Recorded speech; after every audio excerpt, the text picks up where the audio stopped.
Raise hands. How many of you have ever seen a naturopathic doctor? Thank you. So how many have heard of naturopathy? Okay, thank you. I'm glad for that. When I was in college, I had not heard of it. When I worked at NIH, I had not heard of it. So, but that's a whole other story. Obviously, at some point, I heard of it. So, my talk today, and I want to acknowledge several of the naturopathic doctors who have written books and done extensive research and do work in cancer clinics. So, take this off, right? I might move a little bit up front here too. So again, what is naturopathic medicine? It is a medical system that, as you can see, is all living organisms that we breathe, we eat, we love. Thank you, Brenda. And so that appealed to me. I wanted to learn how do we inherently help the body, mind, spirit to be healthier. So we do believe in the outdoors, Mother Nature, getting physical exercise, eliminating toxins from the body, resting the body and mind through prayer, meditation, restorative sleep. So believe it or not, since 1896, amazing that there's something that's been around that long that so many of us never heard of.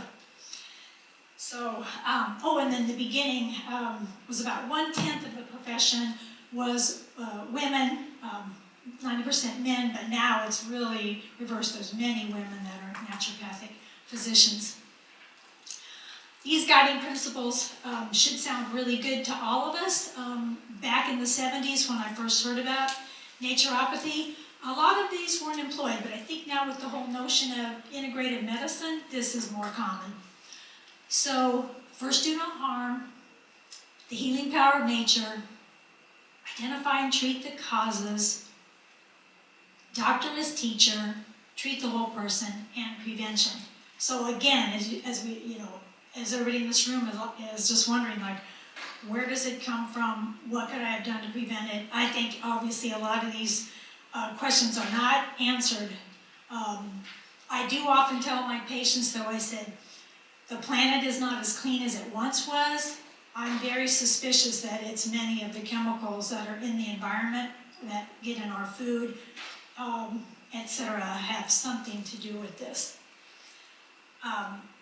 Education. So again, when I left NIH, I left the monkeys, the rhesus monkeys, to go into school. I was happy to know that naturopathic medicine was 4 years because I knew it would be a thorough education similar to osteopathy, chiropractic, medical. The curriculum does include the basic sciences. In fact, some of our teachers were the same professors that taught at the University of Oregon. And so we got all the cardiology, dermatology, gastroenterology, etc., as you can see, and oncology. Beyond these, the students of naturopathic colleges, we study botanical medicine. We study clinical nutrition. We have semesters and semesters of this, so it's not just a few hours, it's a lot. Physical manipulation, which most people would associate that with a chiropractor or the physical therapist, but it's part of a naturopathic curriculum to know that as well. Homeopathy, you probably have heard of that. Probably the most famous is arnica. Hydrotherapy or water cure, that was a very early mode of treatment for naturopathic doctors. What else to say? Well, we also learned how to deliver babies at home. That was one thing Oregon you could not get your license if you had not participated in a certain number of home births. So that made me happy too. In order to be licensed, we must pass an exam, and for more information on the education, you can certainly ask me. Or does everyone get copies of these slides if they want to get access to this? Do you know? Okay. Right now, naturopathic doctors practicing in Minnesota are regulated by the Minnesota Board of Medical Practice. So there also there are different associations among the naturopaths. The Oncology Association of Naturopathic Physicians, even though many naturopaths were helping people with cancer for years, more formally, it became an association in 2004. And as you can see, the vision of the Oncology Association of Naturopathic Physicians is to enhance survival and quality of life for people living with cancer through the integration of naturopathic medicine into cancer care. The mission is to advance the philosophy, science, and practice of naturopathic medicine. So I guess you could say part of my thank you for being invited to speak today would be this, to let people know that this exists, that we are here to also not undo what you're doing with your medical doctor or show disdain, but to say, how can we help you with this? So, in other words, as my slide says, right, we advocate for the collaboration with conventional providers, and we are dedicated to advancing the science and application of naturopathic medicine within this field. So you all know what this is on these tests, and again, we're probably all very familiar with the treatment options that you've been given. So for me, I guess you could say, what's my job? I'm going to try to optimize the care that you get. By the power of good, everything I can do to help prevent the reoccurrence and reduce the side effects. One thing I did, is I did bring one of the books. This is called the Textbook of Naturopathic Oncology. It's not the only book written, but it's a good one if anybody wants to dive deep into this. First things first, one of the things that got me out of my research mode at NIH was I began exercising, because I used to call myself not a couch potato, but a desk potato. Always sitting and doing research, and then finally when I exercised, it made me feel better. So of course, exercise, there are some studies that it can help prevent exercise because it stimulates the immune system, positively influences hormonal balance, helps control glucose metabolism, and controls obesity. So these are all things that have been associated with ovarian cancer. In the diet, epidemiological studies have shown that in countries where people consume higher amounts of fat, there are higher amounts of ovarian cancer. However, if it's omega-3, right, the DHA from fish oil inhibits invasion and metastasis. Cow's milk and other dairy products, particularly from pregnant cows or sources where hormones have been added, may increase the risk of developing ovarian cancer. So, that's why a lot of people, when they are getting their milk, they are trying to get the bovine growth hormone-free milk. They don't really want things added because there's other associations with increased risk for breast cancer as well. In women who eat a diet high in vegetables, there is a reduced rate of ovarian cancer. So thank you for the lunch today with a lot of veggies. I appreciated that. Drinking green or black tea lowers the risk of developing ovarian cancer. So I'm going to go into a teeny bit more detail about green tea. Soy. Now, of course, you guys have all probably know this is controversial. My feeling is that soy, one of my patients told me this is my first year of practice in Minnesota. He said soybeans are the most #1 sprayed food in the field. He said you've got to tell your patients to choose organic. Then when things started becoming genetically modified, believe it or not, it was other patients who said, Helen, you have to tell your patients not just organic, but non-GMO. So I am telling you that too. But soy may reduce ovarian cancer cell proliferation, but make sure it's the clean stuff. So, going into herbs, I'm sure you all know turmeric. Yay, turmeric, okay? So curcumin is one piece or one constituent that is in turmeric.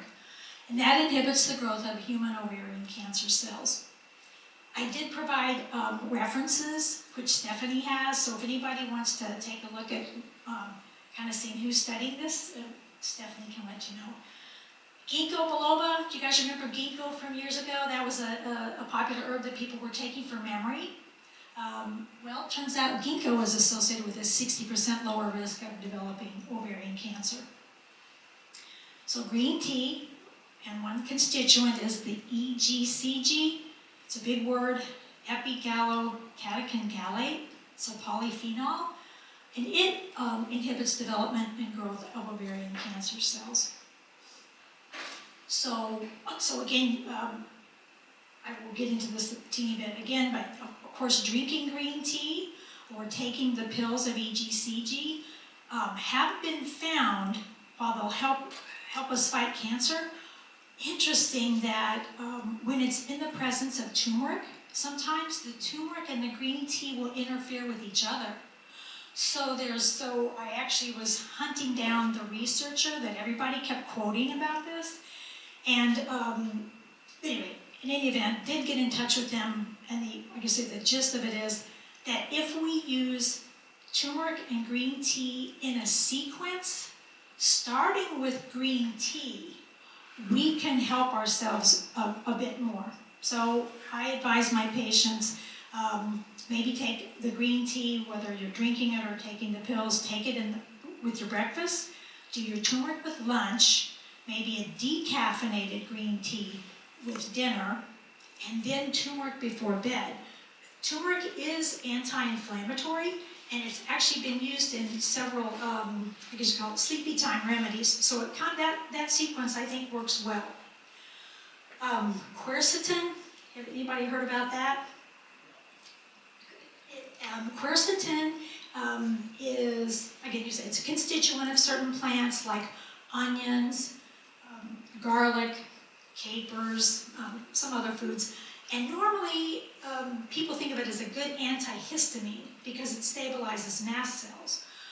But quercetin also inhibits ovarian cancer cell growth by impairing the ability of cancer cells to divide and inhibiting tumor cells' ability to consume adequate nutrition. That's interesting. Imagine being one of the researchers, finding out that. Okay, and everybody knows what a mushroom is. Medicinal mushrooms are mushrooms that when they've studied them, they have a special affinity for, I guess you could say, promoting better immune response. Many mushrooms are tumor toxic, and many mushrooms stimulate a part of the immune system called a natural killer cell, which is in some ways a more sophisticated part of our immune system. So they have a long history for immune enhancement in Chinese and Japanese medicine, and more recently in integrative oncology therapy in the US and elsewhere. Maybe some of you know the name Greg Plotnikov. He, MD at the University of Minnesota, and he went over to Japan for a year. And when he came back, was he on fire with the mushrooms. I think anybody in oncology then knew the dose was 1,500 milligrams twice a day, So, but when I guess you'd say, I sometimes stratify that for people to try to find a level that I think might address where they are in their process. So mushrooms, they work well by themselves and alongside chemotherapy and radiation. Cooking them or preparing a hot water extract releases their medicine. They have a tough fiber in them called chitin, and it's not to say that when you go to the salad bar you couldn't eat a raw mushroom. You can, but it's if you were trying to eat the mushroom for medicine, you definitely want to cook it. Or like when you buy your shiitake mushrooms, chop them up and get them in your soup. Stew that. The medicine will be released so much easier. So again, they are typically found in powder form or encapsulated to avoid the bitter taste. But I kind of like how they taste. Yes, go ahead. Are you saying medicinal mushrooms? Yeah. Are all mushrooms medicinal, or medicinal mushrooms is a certain category you're looking for? I would say it's a certain category. Some of the ones that we would call are culinary mushrooms, or some people call them the button mushrooms or the portobellos or the, Yeah.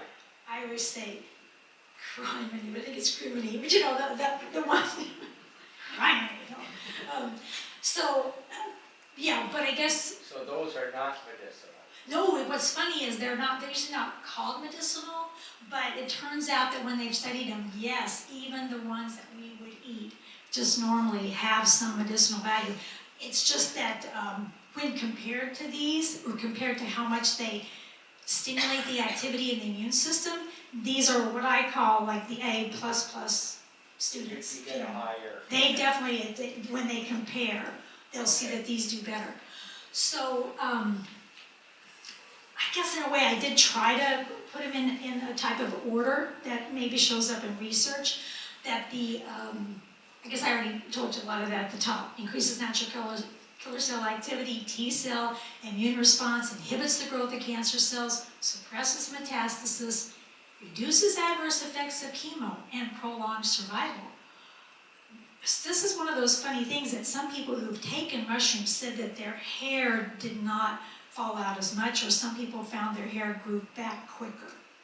So, and actually you can find research on it, but I didn't know about that research till one of my patients sort of did this and said, look at my hair, so it's pretty cute. AHCC, active hexose correlated compound, that's a hybrid extract.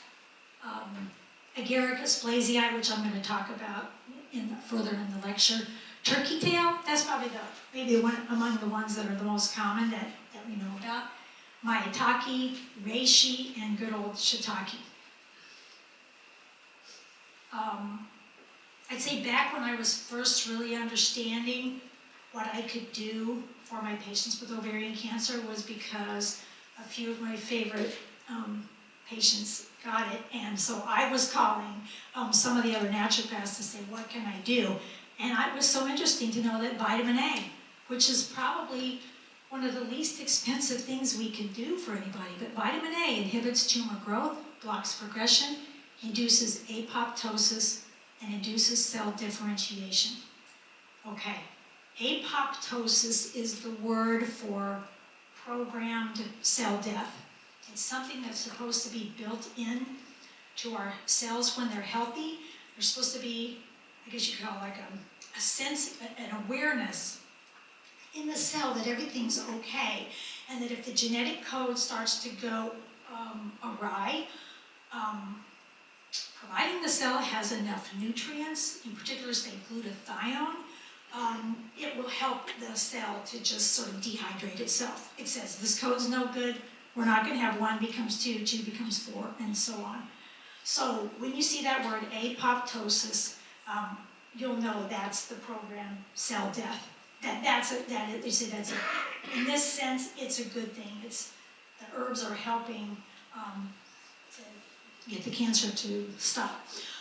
Okay, vitamin C and E reduce the risk of developing ovarian cancer. Vitamin D significantly inhibits growth signaling pathways of cancer cells.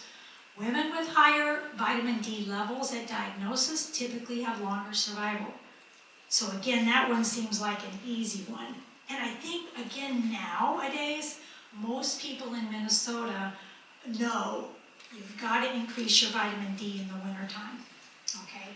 And if you don't go outside in the summer, you need to increase your vitamin D. And for those of you that go to Arizona, right, or Florida, and it's too hot to go outside, again, you would want to take vitamin D if you're not going to get it from the sun. So this is the part that I guess you'd say in my explanation of today. I wanted you to know that there maybe is a feeling that alongside chemo, you can't hardly do anything. And so I just wanted you to know that it has been researched that alongside chemo, you can use certain things. Okay? So that mushroom called Agaricus blazei increases natural killer cell activity and improves the chemo-related side effects. Astragalus. So again, I don't know if some of you know that one. That one, sometimes people might call somewhat of an adaptogen, but that is very good to also help us fight colds, but it does help the immune system to fight cancer. Alongside cisplatin, reduces the expression of the growth factors of stage 1 tumors. Berberine, okay. Now, again, berberine is, it's a bitter alkaloid. I first learned about it because it was in golden seal. So, of course, do you guys even know what golden seal is, the herb? Do you know what Oregon grapefruit is? Well, back in the day, the Native Americans used plants like that for their antibiotic properties. And when later people were able to analyze the plant, they found this constituent or an alkaloid called berberine. It's yellow, but it's bitter, but it also, as you can see, alongside niraparib, increased tumor sensitivity. It's popular even more so now because people are using it because it also helps lower blood sugar. And a lot of people are feeling that that's one component of cancer, how it grows, is that it's really sucking in sugar and using that. So berberine helps lower blood sugar. Some people use that if they don't want to use metformin, but that's again another talk. Curcumin, here we go again, the turmeric, prior to chemotherapy and radiation, improved sensitization and inhibited cell growth. This is an important thing to me because a lot of people become resistant to their chemos, and to know that the herbs can help you stay sensitive so that the chemos can still, do their job. So here we go again with the EGCG, the green tea. Again, during the neoadjuvant and adjuvant platinum and taxane chemotherapy, improved the 5-year survival and progression-free survival, and decreased the CA-125 and ascites. So you might say that if you would hope that if the tumor is not growing, that of course the CA-125 is going to go along with that. Okay. And you guys all know ascites? That's that bad bloating. Okay. So again, this one sounds funny, the fermented wheat germ extract, but that is exactly what somebody did. They researched that years ago. It initially had the name Avamar. So if you ever see AVEMAR, you actually, to help you remember it, you think Ave Maria, because that person who named it was praying hard to do research to help people with cancer. And sure enough, many fermented things help our immune system. But that one in particular, I should say that nowadays they changed the name again, so it's called Metatrol Pro, not to be confused with Metropol. Okay, so this, along with cisplatin and docetaxel, enhanced cytotoxicity and induced apoptosis. Ginseng. Yeah, we probably all heard of good old ginseng, Panax ginseng or Asian ginseng. Following adjuvant chemotherapy, improved quality of life. Yeah, it really helps us during our convalescence. Even if we had any other kind of long sickness or we're on chemo, it definitely helps. Melatonin, which we all think about for sleeping, turns out melatonin is a pretty potent immune support hormone. So alongside chemo, it increased apoptosis, decreased chemotherapy-related adverse effects, as well as decreasing angiogenesis and tumor proliferation.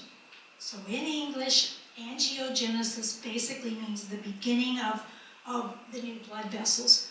So a common drug that would fight that would be the Avastin. But it's kind of nice to know too that our melatonin could be useful with that. The next one, modified citrus pectin. It's actually one of my favorites. It basically is kind of what you would imagine. After you juice the orange, the lemon, the grapefruit, and on, years ago some scientists found that if they took the peeling and dehydrated it, ground it up nice and fine, that when they put it in with the cancer cells, it actually would attach to something called the lectin-3 molecule, and it would make it very hard for the cancer to metastasize. And there's more to it than that, but here we go. Alongside paclitaxel, increased the cytotoxic effects and decreased adhesion. More on another mushroom, the reishi mushroom. increased sensitivity to cisplatin, inhibited tumor proliferation, colony formation, and cell migration. Selenium, that's that little mineral. Again, I don't know if anybody uses that much or you've heard of it. When I first was learning about it, I learned so to speak, its best friend was vitamin E. The two of them exist as a mineral and a vitamin in many of our enzyme pathways. But selenium is protective to our heart. The liver uses it. It helps it to detoxify. Selenium is actually antiviral in many ways. So there's a lot about it, but here we go. Alongside chemotherapy, decreased adverse effects such as hair loss, abdominal pain, flatulence, weakness, malaise, and loss of appetite. And it doesn't even take very much. It's very little. For any of you that know anything about thyroid stuff, a lot of people are using selenium to help convert T4 to T3, the active thyroid hormone. So you go, well, that's kind of neat. I mean, it has a lot going for it, but it doesn't take much. Skullcap, this is not the cold cap, but skullcap is a plant. Scutellaria bacalensis, along with cisplatin, increased tumor sensitivity. Now again, when I was first learning about skullcap, back in herbology, I was just learning that it was a really good remedy for helping you sleep when you have so many thoughts crowding your mind. That skullcap had a way of getting the thoughts out of there so you could rest. So it's so fun for me to know that if you really see these plants, they're multitaskers. They want to help us in so many ways. Alongside chemotherapy, again, IV vitamin C enhances chemosensitivity of cancer cells, inhibited tumor growth, and reduced chemo-related toxicity. And one of the quotes I have here from one of the docs that works out in the Seattle area is he said, we normally recommend this as a high-level therapy to begin as quickly as possible in our ovarian cancer patients. So they don't want to waste too much time with that. So this slide, I put these two on this slide because I can't, with the law as it is in Minnesota right now, I can't do IVs, but a nurse practitioner can, a doctor can. So it doesn't mean you couldn't have it. There are some ways or places in Minnesota where we can get this done. Likewise, I can't prescribe mistletoe, but alongside chemo, this improves quality of life via a reduction in the chemo side effects. Other therapies, hyperthermia. Hyperthermia is kind of what you would imagine. It's like getting into a machine that actually sends a lot of heat to a certain, it's targeted to a certain part of the body. Along with traditional Chinese medicine, improve the quality of life and response rate of peritoneal carcinomatosis and ascites compared to patients receiving intraperitoneal chemo. So you can combine things. And again, metformin, which I mentioned before, a drug typically used to treat people with type 2 diabetes and women with gestational diabetes, alongside epofolone. I'm not sure if I'm saying it right, but that's a chemotherapy agent similar to Taxol that induced ovarian cancer cell cycle arrest and increased apoptosis. So other therapies that naturopaths use, maybe these are the ones that I should have started my lecture with, but we definitely can learn acupuncture, homeopathy. Many people, you don't have to become a doctor to use aromatherapy, but we might employ that. And I'm sure you all are employing meditation, prayer, visualization. I think that's so important. I had to do that even before I walked into this room today so that I would do a good job for you all. I'm going to go into a teeny bit more detail on detoxification. Certainly psychological counseling, as Brenda had said before, yes, have that support system.